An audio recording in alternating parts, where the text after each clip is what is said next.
नमस्कार, मैं विज्ञान प्रकाश। पेश है इस हफ्ते का मुकाबला। पिछले हफ्ते हम चांदनी चौक में थे। आज हम इस देश की संसद के सामने हैं, इस देश के नॉर्थ ब्लॉक और साउथ ब्लॉक के सामने हैं। ये सत्ता के गलियारे हैं, यहाँ से देश चलता है, देश के फैसले होते हैं। एक साल नरेंद्र मोदी सरकार के। मेरे हाथ में बहुत सारे कागज़ हैं, बहुत सारे आंकड़े हैं, बहुत सारे रिसर्च पेपर हैं, मेरे खुद के बहुत लिखे हुए आर्टिकल्स हैं। एक इकोनॉमिस्ट अंतर्राष्ट्रीय पत्रिका है, उसका पीस है और उसके शुरुआत की लाइनें मैं आपको पढ़कर सुना रहा हूँ। अंग्रेजी में है ये, इसके लिए अनुवादित कर आपको सुना रहा हूँ कि एक साल पहले जब नरेंद्र मोदी अपना कैंपेन चला रहे थे तो उन्होंने कहा कि गुड टाइम्स, अच्छे दिन आएंगे, जिसका मतलब ये हुआ कि साहब नौकरियां मिलेंगी लोगों को, तरक्की होगी और अंतर्राष्ट्रीय स्तर पर रिकग्निशन होगा, पहचान होगी। ठीक, यही इकोनॉमिस्ट अगली एक छोटी सी लाइन लिखती है, ये पत्रिका, his progress has been frustratingly slow. यानी कि जो तरक्की की बात अच्छे दिन के दायरे में नरेंद्र मोदी ने की थी वो बहुत ज़्यादा तकलीफ देह तरीके से धीमी रही है। स्वाभाविक है, नरेंद्र मोदी के मंत्री हर जगह हैं, वरिष्ठ मंत्री हर जगह हैं, अपने आंकड़ों के तस्वीर को गिना रहे हैं, अपने अचीवमेंट को गिना रहे हैं। मैं दो बुनियादी सवाल उठाऊंगा आर्थिक दृष्टि से देखते हुए। पॉलिटिकल इकोनॉमी पर हम बहुत चर्चा करते हैं। पहला सवाल यह है कि क्या नरेंद्र मोदी वाकई पहले साल में कुछ डिलीवर कर पाए, कुछ हासिल कर पाए। दूसरी बात यह है कि क्या हमें इस दलील को मानकर चलना चाहिए कि नरेंद्र मोदी को और समय चाहिए। आपको आज अपने बहुत ही खास पैनल से यहाँ मिलवाने से पहले वापस ले जा रहा हूँ चांदनी चौक के शो की तरफ। उसके कुछ अंश देखिए, वहाँ पर भी हम उस बाज़ार में तब गए थे जब नरेंद्र मोदी सरकार के सिर्फ 100 दिन हुए थे। हम वापस पहुँचे लोगों की प्रतिक्रिया जानने के लिए। बाज़ार जिसे कहते हैं उसका सेंटिमेंट क्या है। गांव देहात में लगातार घूमता ही रहता हूं लोगों की बात और राय को जानने के लिए। दो बुनियादी प्रश्न हैं आर्थिक दृष्टि से। क्या नरेंद्र मोदी ने अभी तक कुछ हासिल किया है और क्या नरेंद्र मोदी को और समय चाहिए। कोशिश हम करेंगे इस बहस को दो चार मुद्दों के बीच रखने की, ताकि आप इसको समझें। और ये नेताओं की बड़े फेवरेट चीज़ होती है, बड़ी बड़ी आंकड़ेबाजी, उसमें ये बहस नहीं फंसे। चांदनी चौक का अंश देखने से पहले आपको बहुत शानदार पैनल है मेरे साथ, उनसे ज़रा आपको मिलवा देते हैं। सब जानकार लोग हैं। परंजय को आपसे मिलाने की ज़रूरत नहीं, हम लोग इतने कार्यक्रम कर चुके हैं मनमोहन सिंह के समय से लेकर नरेंद्र मोदी के समय तक आर्थिक विषयों पर। निर्मल पाठक हैं, पॉलिटिकल एडिटर है हिंदुस्तान के, इन्होंने वो भी समय देखा मनमोहन सिंह का, उनकी गलतियों का, जिससे कांग्रेस 40 सीट के आसपास आ गई। राजकिशोर जी हैं, हाल ही के दिनों में एक बहुत सीनियर जर्नलिस्ट हैं, इंटरव्यू भी उन्होंने अपने अखबार जागरण के लिए किया है नरेंद्र मोदी का। आलोक जी हैं जो कि कांग्रेस को रिप्रेजेंट करते हैं, कांग्रेस के प्रवक्ता है। कांग्रेस स्वाभाविक है अपनी गलतियों को भूलकर ये बताने की कोशिश कर रही है राहुल गांधी की इनकी सरकार सूट बूट की है और उनकी सरकार पता नहीं धोती कुर्ते की थी राहुल गांधी के हिसाब से। तो हम इस सारी बहस पर आएंगे। श्रीकांत जी हैं, युवा नेता है, मथुरा से आते हैं, ये मीडिया के भी इंचार्ज है भारतीय जनता पार्टी के और अपने अध्यक्ष के साथ काम करते हैं जुड़कर। इनसे बहुत कुछ हम पूछेंगे क्योंकि अल्टीमेटली सबकी यही दर्द होती है। कांग्रेस का एक दर्द आपको बता दूं आज इस प्रोग्राम में, फिर बार कह रहा हूँ चांदनी चौक का अंश देखिएगा। कांग्रेस ने भी अंत में हारने पे यही कहा था, हमने तो बड़ा कमाल कर दिया, पार्टी का दर्द यही था, लेकिन हमारे अच्छे काम को जनता तक नहीं पहुंचाया जा सका। तो ये जिम्मेदारी इन लोगों की है, कहीं इसमें ये लोग भी ना फंस जाएं। अब चांदनी चौक के उस कार्यक्रम में लोग क्या कह रहे थे उसका छोटा सा अंश देखिए। जब नरेंद्र मोदी की सरकार बनी थी, हम इसी चांदनी चौक में आए थे लोगों से ये जानने के लिए कि उसकी इस सरकार से उम्मीदें क्या हैं, खास तौर पर अर्थव्यवस्था को लेकर, इकोनॉमी को लेकर। चांदनी चौक की सबसे बड़ी बात यही है कि व्यापारियों का, पारंपरिक व्यापारियों का गढ़ माना जाता है। कम बिक रही है, क्यों भाई? चाट कम क्यों बिक रही है? तो काम धंधा नहीं है, काहे के लिए काम धंधा नहीं है यार? और पब्लिक होगी तो काम धंधा होगा ना। आजकल सैंडविच ज्यादा बिक रही कम बिक रही है, मंदा है बाजार। हाँ मंदा है बाजार। भाई आजकल सेल कैसी है?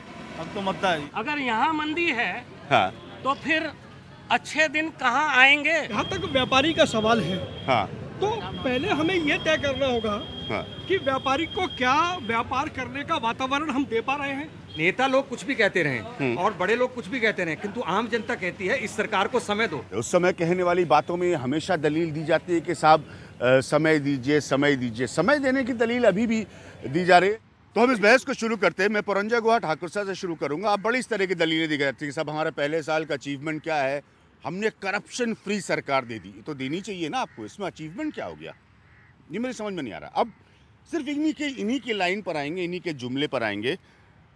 हम लोग गांव देहात में घूम के मैं पूछता रहता भाई अच्छे दिन आ गए, तो गाँव में लोग थोड़ा नाराज़, आपकी तरह शालीन और चतुर नहीं है, नाराज़ हो जाते हैं। कौन से अच्छे दिन आ गए?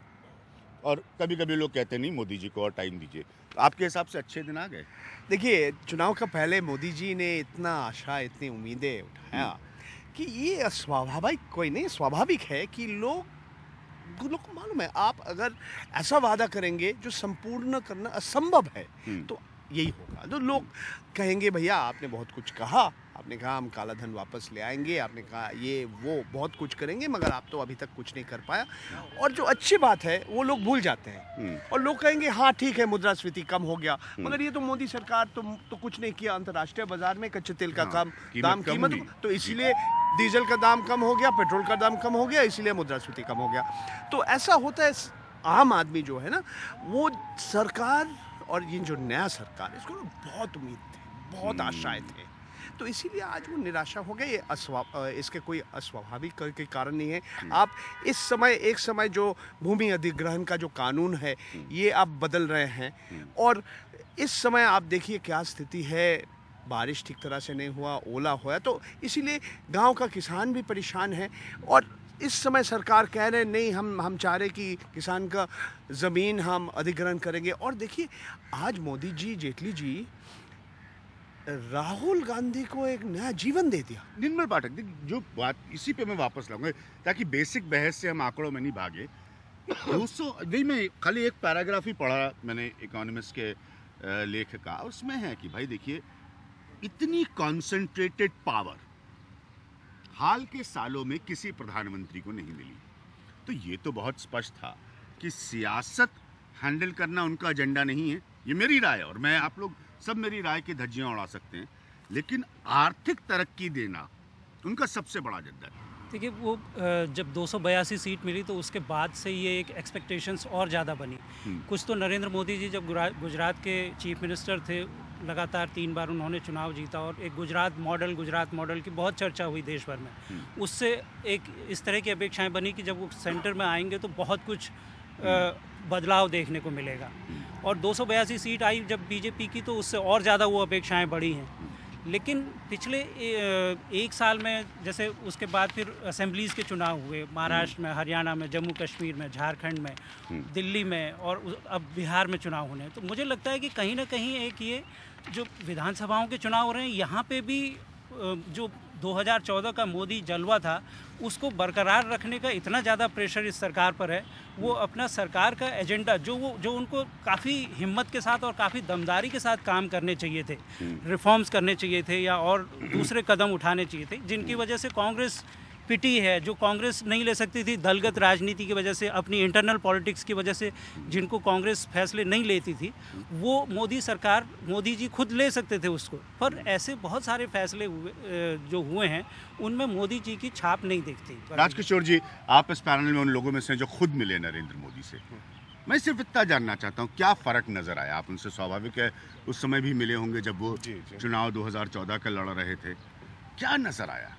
क्या कई लोग पूछना चाहते हैं, जानना चाहते हैं कि क्या उनके कन्विक्शन में कमी आ गई, या उनको नहीं समझ में आ रहा है कि ये गुजरात नहीं है, ये हिंदुस्तान है? आपकी अपनी रीडिंग क्या है? देखिए, जो सबसे पहली बात है विज्ञान जी की अपेक्षाएं कभी तार्किक नहीं होती हैं। ठीक है। आप अपेक्षाओं के जनज्वार पर यहाँ तक पहुँचे हैं, हाँ। तो अब आपसे डिलीवरी मांगी जा रही है, आपसे नतीजे मांगे जा रहे सही हैं। बात, अब जब बिल्कुल। आपने कहा कि व्यक्तिगत तौर पर आपको क्या लगा उनसे मिलकर, तो व्यक्तिगत तौर पर तो जो उनकी अदा है बहुत कॉन्फिडेंट दिखते हैं, हाँ। और वो कहते हैं कि हम कर रहे हैं। जब हमने भी यही सब सवाल पूछे जी। कि जनता अब 1 साल में जानना चाहती कि जमीन पर आखिर क्या उतरा है, सही बात है। तो उनका जवाब ये था हाँ। कि सब कुछ दिख रहा है। हाँ। नेपाल में जब होता है तो हम पहुंचते हैं, कश्मीर में जब होता है तो हम पहुंचते हैं, हाँ। हुदहुद की चेतावनी आती तो हम पहुंचते हैं, देश दुनिया में डंका बज रहा है। लेकिन कुछ मूल सवाल हैं कि जो देश के 2 सबसे शक्तिशाली राजनीतिक लोग हैं, प्रधानमंत्री और गृह मंत्री, बनारस और चंदौली, ये वो क्षेत्र है जहां से आप वाकई अर्थव्यवस्था की शुरुआत कर सकते थे बदलाव की, क्योंकि आपके पास ऐसा कुछ बनाने को नहीं है। भाई इंडिया की पहचान क्या है? बोले क्या बनारसी साड़ी, बोले भदोही के कालीन, लेकिन 1 साल में क्या ऐसा कुछ आप नहीं, वही मैं कह रहा हूँ। अभी फिर आर्थिक एजेंडे की बहस पर हम आएंगे, क्योंकि आप तो अनऑर्गेनाइज सेक्टर जिसमें 48 करोड़ आदमी काम करता है उसको तो आप इग्नोर करना चाहते हैं। आपकी आर्थिक नीतियाँ और फैसले वो 4% के टैक्स पेयर को लेकर रखी जाती हैं, तो मेरी समझ में नहीं आ रहा ना। इसीलिए फिर आप वो ज़मीन पर बदलाव की कौन सी बात कर रहे हैं? आप 1.5% किसान को मुआवजे का ऐलान करते हैं, वो ज़मीन पर पहुंचता नहीं है, आप लाद के छोड़ देते हैं, अरे तो राज्य सरकार का काम है। तो जैसे निर्मल ने कहा, पौरंजोय ने कहा, फिर आप कांग्रेस वाली गलतियां दोहरा रहे हैं ना। आप फिर नया क्या कर रहे हैं? राजकिशोर जी, ये मेरा मानना है नहीं उनका कि 3 साल में कोई बुलेट ट्रेन नहीं चलने वाली। नहीं, निश्चित रूप से 3 साल में नहीं, 5 से 7 कोई साल स्मार्ट सिटी नहीं बनने देखिए, वाली। 5 तो कहाँ गए वो नरेंद्र मोदी के भाषण? एग्जैक्टली वही। अब तो वो कह रहे हैं कि 5 से 7 साल का समय चाहिए जिसमें सारी चीजें आपको बदली हुई नजर आएंगी, और बदलाव लोगों को दिखना शुरू हो चुका है। हाँ, लोग जी बताइए, देखिए मैं समझता क्यों हूँ नाराज हैं आप लोग नरेंद्र मोदी से? इतनी तरक्की वो करा रहे हैं। नहीं, देश के प्रधानमंत्री हैं और हम बिल्कुल भी नाराज़ नहीं हैं उनसे। हाँ। वो उन्होंने जो वादे किए थे वो पूरा करें तो देश भी खुश रहेगा। देश जो आज नाराज़ है वो भी खुश हो जाएगा। देखिए 2-3 पहलू हैं। ये सरकार जो है कुछ लोगों की सरकार है, कुछ लोग इस सरकार को चला रहे हैं, एक दल की सरकार है और कुछ लोगों के लिए सरकार चल रही है। लेकिन इतना आवश्यक, ऐसी कांग्रेस की भी चलती थी, हो सकता है कुछ हाँ, कमियां। लेकिन मुझे मत बताइए कि कांग्रेस की प्रो कॉर्पोरेट। मैं इस दलील पे तुरंत टोक देता हूँ, क्योंकि कांग्रेस जितनी प्रो कॉर्पोरेट थी, हो सकता है भारतीय जनता पार्टी, ये कांग्रेस ये राहुल गांधी टाइप की वो सूट बूट की है, मेरी वाली तो धोती कुर्ते की थी, ये गलत है। बहुत प्रो कॉर्पोरेट। उन्होंने किताब लिखी है गैस वॉर्स पर, पुरंजय गुहा ठाकुरता ने, पढ़ लीजिएगा वो किताब को। बहुत प्रो कॉर्पोरेट थे मनमोहन सिंह। चलिए अच्छी बात है, लेकिन नहीं तो पुरंजय गुहा ठाकुरता साहब की किताब को अदालत में लेके जाइए। 1 वर्ष के अंदर ही हाँ। मीडिया ने और तमाम लोगों ने जिस तरह से आकलन किया है, खास तौर पर जिन आर्थिक नीतियों की दुहाई देकर आप यहाँ तक आए थे, आपके जो 4-5 मुख्य मुद्दे थे, मैं केवल उन्हीं पर 4-5 वाक्य बोलना चाहूँगा। पूरा देश एनडीटीवी जो है वो उसके दर्शक देखेंगे कि हम वास्तव में अच्छे दिन आ गए हैं। आपने कहा बहुत हुआ महिलाओं पर अत्याचार, अब की बार उनकी सरकार।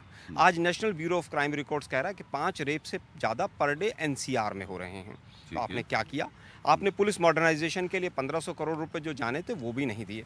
आपने क्या नारा दिया? बहुत मार्केटिंग और पैकेजिंग में मास्टर। आपने पुलिस रिफॉर्म का जजमेंट सुप्रीम कोर्ट का इम्प्लीमेंट करवा दिया था। देखिए मैं नहीं कहता कि हमने, आपको बताते जाऊंगा एक आप हो सकता है उसमें कमियां रही हो, लेकिन आपने जो नारे, कमियां नहीं, आपने इम्प्लीमेंट ही नहीं करवाया। देखिए हमने बहुत काम किया। हाँ। और आप 1 साल के अंदर कंपेयर भी कर रहे हैं कि काम हुआ था वास्तव में, ठीक है, उसको हम उस ढंग से मार्केटिंग और पैकेजिंग नहीं कर पाए।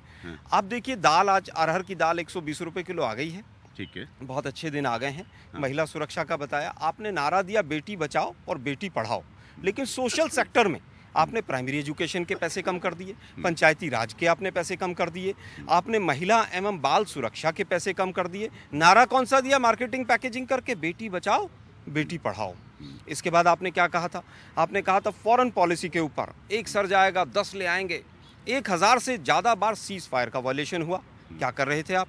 आप जब चीन के अंदर बैठे थे तो हिंदुस्तान के नक्शे थे, जम्मू कश्मीर और अरुणाचल के हिस्से निकाल दिए, और भाजपा के तमाम प्रवक्ता जो चुप नहीं होते हैं उनके मुंह से एक अल्फाज नहीं निकला।